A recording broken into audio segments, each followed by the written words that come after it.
good.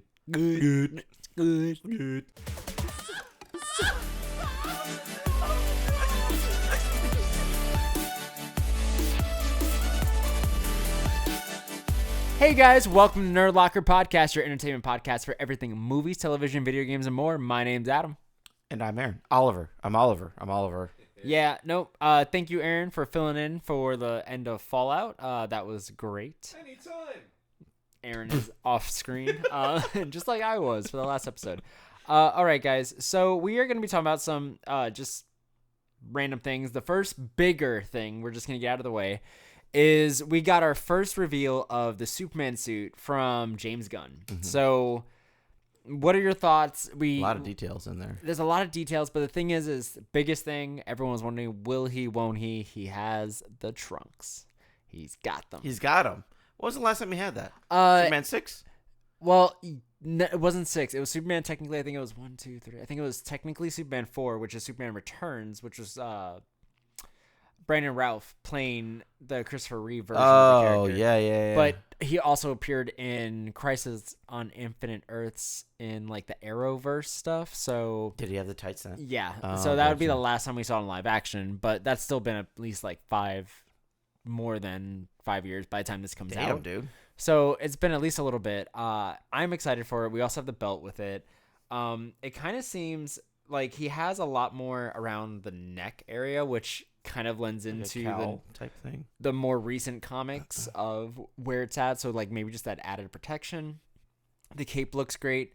I know that when we were all looking at it, Aaron had mentioned that like the boots were a different color than the rest of it. It just might be like maybe the other boots maybe singed off from a battle, right, wherever he has the scorch marks from. So maybe he's put on a new fresh pair of boots. Do we have like a timeline for this movie? Like, is it like new Superman? No, this is more in his career Superman. This is definitely one that's fought a good amount of villains so far. So like, we're it definitely like, yo, is. I'm tired of this shit. And he's like putting on new boots. Yeah, I think it's definitely that kind. We're going to a place, because if you think about it, this is supposed to link up to the Batman Brave and the Bold movie, which is going to be Batman meeting Damian Wayne, which in continuity, you had the Dick Grayson character, the Jason Todd, and the Tim Drake before you got to Damian Wayne. Right. So that's a Batman that's definitely been far into his career. So Superman shouldn't be too far behind his career path, if not on par at the same time. Mm-hmm. So this Superman has definitely seen a lot. Now, I don't know where this movie takes place in the timeline, because they can always jump forward for the Batman movie, but I don't think that's what they're planning on doing. I'm assuming this is all supposed to be around at the same time. So okay, I think this is probably going to end up being a Justice League that took a lot longer to form, because even in the animated movies, as well as obviously we saw with the Snyderverse, like how quickly they formed. We need a long drawn out thing, but we also want a good Justice League movie. Like the thing is James Gunn probably looked at it and said, how can I satisfy people getting a live action Justice League movie sooner than normal, but giving them a quote unquote like established universe already that I can start pulling from, but I don't have to do origin stories again per se. And that's where Snyder was going wrong, because he tried to do an origin story with Man of Steel, which didn't really work out because of how fast paced it got right to Batman versus Superman, right into Justice League. Like Superman didn't have any time to develop. And I don't think James Gunn is trying to take the next 7 to 10 years to develop him. I think he's like, let's just fucking jump right into it. He's been doing it for a while. We all know the fucking story. Right. So let's just... It's just like Spider-Man. Like, let's just jump into where he finally meets Batman, which would have been maybe 5 or 6 years into his career, you know? So, like, that's where we're probably at. It can even be 2 years in. You can fight a lot of villains in 2 years. Like, time goes by quick, but also slow. Like, fighting a villain a fucking day, you never know. So he's probably gone through at least a cycle of 5 to 6 different villains over that course of time of at least 2 years. So this could be a year 2 Superman, year 3. It's definitely not an origin, I just put on the suit Superman. So right. Okay. I can appreciate that though. Yeah. So we know that this is coming out July 11th, 2025. So over a year from now. But that means probably he also said that we wouldn't see the suit before the end of the year, and now we're seeing it. So I'm assuming we're gonna get a trailer probably by the end of the year. Yeah. So other than that, let's go into some other smaller things. The first one is Giancarlo Esposito is officially joining the MCU in a secret role. We don't know what yet. What do you think? I know a lot of people, because I guess everyone has said that has reported this, that it's not a role we expected him to be, and I know a lot of people expected him to be Professor X, and I still want him to be, but at this point I don't know, because I was kind of dead set on that. I mean, maybe it's just swapping in. He's just Magneto instead. That'll also be cool. That would also be dope. Oh my god. But or like I'm thinking if we're bringing in like X-Men and Deadpool and stuff, he can also play maybe a version of William Stryker that created Wolverine. I think he's got would to. I also feel like be he's really got to cool. be some sort of. He's only good at like serious roles. I think he right? could be William Stryker. So I think it's he could gotta be, definitely like, be some sort someone of that like villainous toys role. with Wolverine over and over and over I again. could see. William Stryker is probably my best bet. I would see him as that. I don't think like a scientist role or like a very low key role. Speaking of someone else that's coming into the MCU, we have Ben Affleck being asked back. What is this? So we know confirmation from James Gunn that he's had talks with Ben Affleck about coming back to direct. He said he has talked with him precisely about doing this, and that he wants to come back and do it, and they want him to come back and do it. So it's just going to see what movie's the right movie. So he comes back and directs DC, which James Gunn did, where he went from DC to direct Suicide Squad, back to do Guardians, back to be CEO. So it's not like Ben can't do both. So if he goes and directs for DC, he can easily star as because apparently it's supposed to be a villain role within the MCU. Okay. So there's a lot of talk that it might be Roxxon. So there's a lot of Easter eggs we've gotten in the MCU of Roxxon Industries that is the cause of like a lot of different things where they've bought out Oscorp before and stuff. Like they're just a bigger like threat on the more grounded level, which means it might lend into Spider-Man stuff. So I wouldn't be surprised if we see that character come forward, but he also has a lot of ties to becoming this character called a Minotaur, which was a deal he made with Mephisto that basically turned him into like a Minotaur and gave him like Minotaur powers and stuff like that. It was very weird. Yeah, that is weird. I don't know if that's what they're gonna do. Do you think Ben Affleck can play a villain? I feel like I don't see him often. I think he could. Yeah. And then speaking of, I love these segues because these all work into each other. Actually, before I get into the next one, because speaking of villains, but before that, here's a word from our sponsor. And thank you to BetterHelp for sponsoring this video. With BetterHelp, you could tap into a network of 30,000 licensed and experienced therapists who, can help you with a wide range of issues. And like when you start out, you answer a few questions and any preferences you have for therapy, whether it be for a certain thing you want to try to get over, whether it be maybe too sporadic, anxiety, paranoia, whatever it is that you guys are going through, you can find the right therapist for you by just answering a couple of simple questions. And you can also talk to the therapist that fits mostly for you. If you find out you're not a fit with this therapist, or it's someone that you don't really want to talk to, or just maybe doesn't get you, you're able to change any time, any place, completely for free, which is, I think, in my case, a really cool thing. As well as you can get via text with your therapist, you can do video call, you can do just phone call. So like it's whatever you really feel, and you could change it up every single week. If you want to like tell your therapist, hey, I don't think I have time to take a video call, can I just take a phone call on the drive back from work? Like you can just talk to your therapist whenever you need to unwind and make those schedules for yourself. So it's really cool. Exactly what Adam said. You can message your therapist at any time and schedule live sessions when it's convenient for you.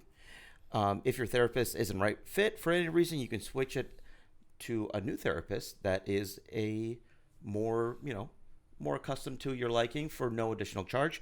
With BetterHelp, you can get the same professionalism and quality to expect in an in-office therapy session, but with a therapist who is custom picked for you. More scheduling flexibility and at a more affordable price. Get 10% off of your first month at betterhelp.com/nerdlocker. Again, that's 10% off betterhelp.com/nerdlocker. And we will have the link down below in the description. Remember, guys, mental health is just as important as your physical health. Keep yourselves in check. And we're back. So speaking of villains, another thing is we're getting it comes out on September 13th, but we got a trailer to Lego Star Wars Rebuild the Galaxy. Oh, where in it we finally see Darth Jar Jar. Oh God. In Lego. which is official Disney. No, it's not. Yes, it is. It's airing on Disney Plus. This is legit a Disney Plus original.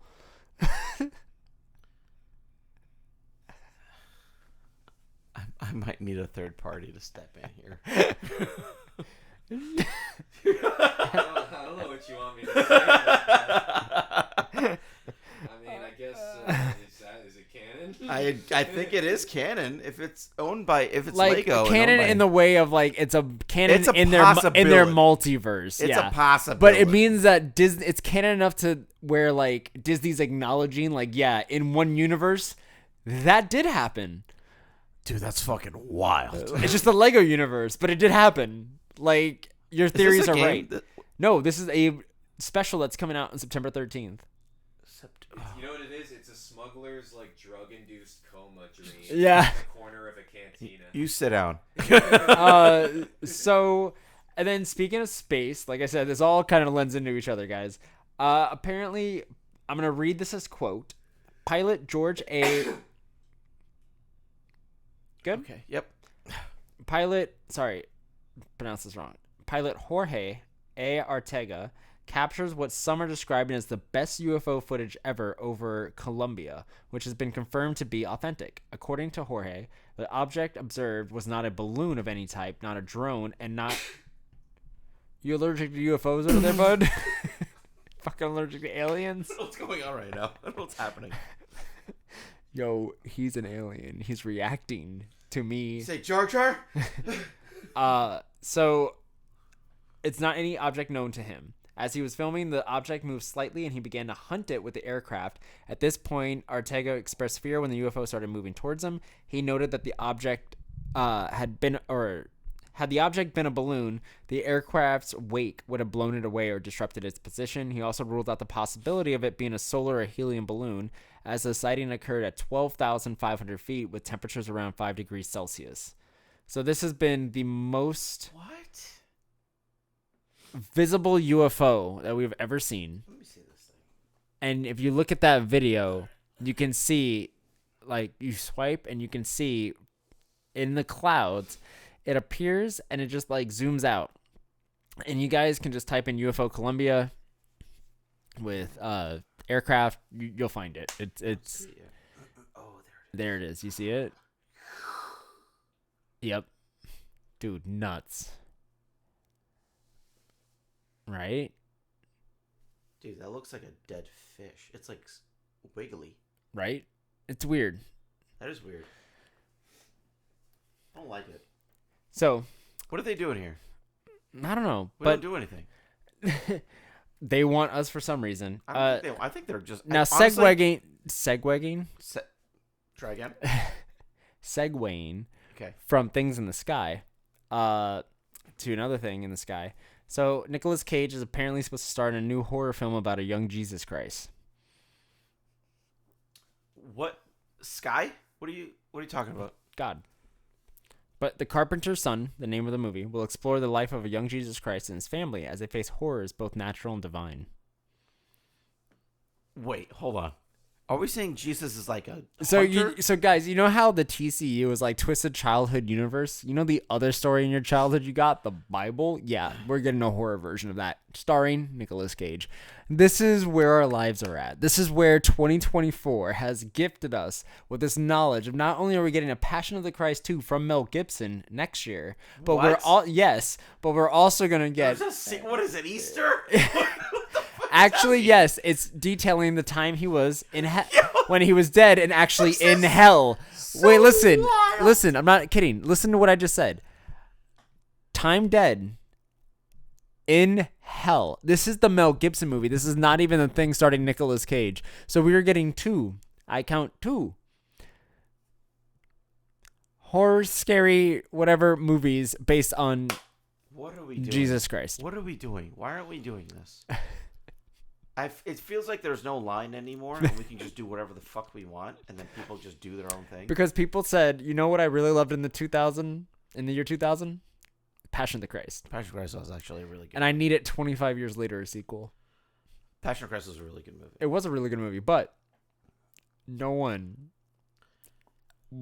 Well, no I'm not gonna one lie. I think it's only asked I didn't read it, but I for think it's a like sequel. I think it's like a quarter of the book that he covered. So, and apparently it's in every goddamn hotel room known to man. It might be a bestseller. I don't think you can say what you just said in this context. What do you mean? Every what? Hotel room? That's not what you said. What did I say? Every GD hotel room. Oh, yeah, they're fine.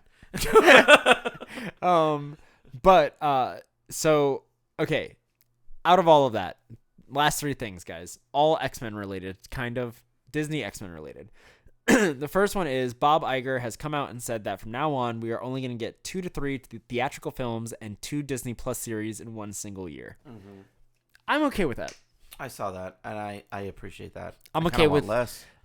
No, I think over the course of a year, I can consume 5 things, especially if the Disney Plus series are like the Echo, like 6 episodes. I understand, but like, I feel like Disney still doesn't understand that they're not the only ones that's releasing stuff. I will not be able to consume. I'm still behind all this shit. No, but this is the thing though. When we look at it this way, Disney releasing 2 to 3, especially with everything that they've announced before COVID, this makes sense. This is them divvying it up as evenly as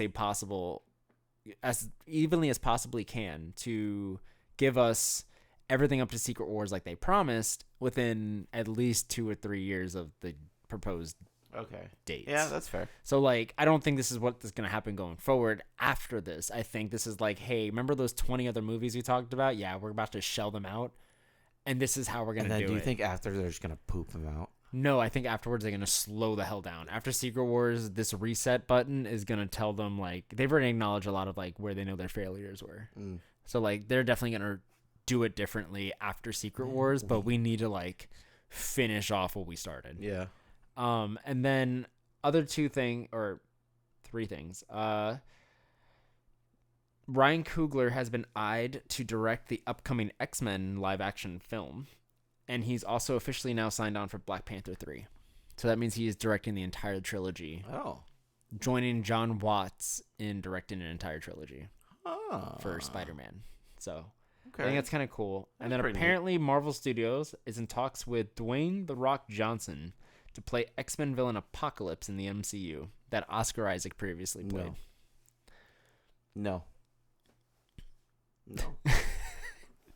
No. That's my answer. No. Sorry. Eventually he's going to be in the MCU at some point. I know, that's fine. Dwayne, you're okay. Don't pick me up. But I don't think if Oscar Isaac can't do it, there's not very many characters that can. Then apparently in the game, going into minor gaming world, Mark Hamill has come back to voice the Joker in the Multiverses game. I figured. Which is kind of odd because he keeps saying he's done doing it, and then he keeps coming back. Because he's also going to be in these 3 animated movies that have been coming out, Crisis on Infinite Earths. There's a lot of syllables in that whole thing. But they've done it in live action on the TV show, and now they're doing it in animation in a trilogy of movies. And I watched the first part. I haven't seen the second part yet. But I know in the third part, we're getting both the last ever recordings of Kevin Conroy as Batman, and Mark Hamill came back to supplement as Joker, as back and forths, which is kind of cool. So this is like the last interaction between them that we'll ever get. But yo, dude, are you gonna call it quits? Like, is he just gonna? I'm not gonna lie. I think if he doesn't quit Joker, then I still feel like he's just gonna show up as Luke again. So honestly, as a huge avid Mark Hamill fan, his voice naturally sounds like Joker already. He doesn't have to do so much effort. Mm-hmm. So just to get paid just to do his natural voice is like such a gift. I would do that all day, every day. In my head, maybe you don't feel this, but maybe I'm alone. But when I think of Mark Hamill playing the Joker, right? I see him now in his older age do the Joker voice, right? Mm-hmm.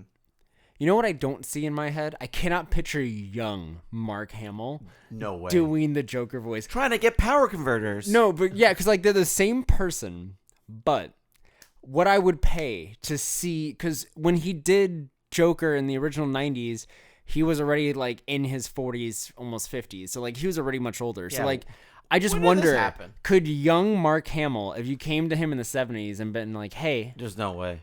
can you do this character? Like, do you think he'd be able to? There's no way. Like, was that a voice change that eventually it was a happened, voice or change voice eventually that just training, happened. or whatever it was? Like, I don't know. I just like 'Cause that's he practiced in his car for a while. that's what gets me so weird about it, because like every time I see it, I think to myself, I'm like, I can see older Mark Hamill doing this role But easily. younger. But when I Dude, look at him and I'm like, I can't picture Just Luke something we gotta ask Skywalker. Mark when we see him. Uh, Did you not get? Oh, I'm sorry. Are you not in that email text? Email text? Are you not in the? You're not in the group text, are you? Email text, you just said. Oh, never mind. you just said email text. I'm so- old like them, so Are you? I say things. Are you? Weird? Yeah. So you mean Facebook Messenger? That's what you mean. Mm-hmm. Okay. Yeah, Willem Dafoe's in there. Oh, okay. It's yeah. crazy. Mhm. It's crazy. Yeah. And Will I Am. Well, I am not. Anyways, so where can they find you, bud? You can find me on the Sphere 21 on any social media platform except for TikTok. I'm Oliver Kahn VA. So be sure to follow me until it gets banned because, that counts or something. And you can find me at AMOR Photography. You can find this studio at Archangel Studios Official. And you can find this podcast at Nerd Locker Podcast, wherever you get your podcasts. And we'll see you guys next week. Peace. Yeah, right, Aaron? Yeah.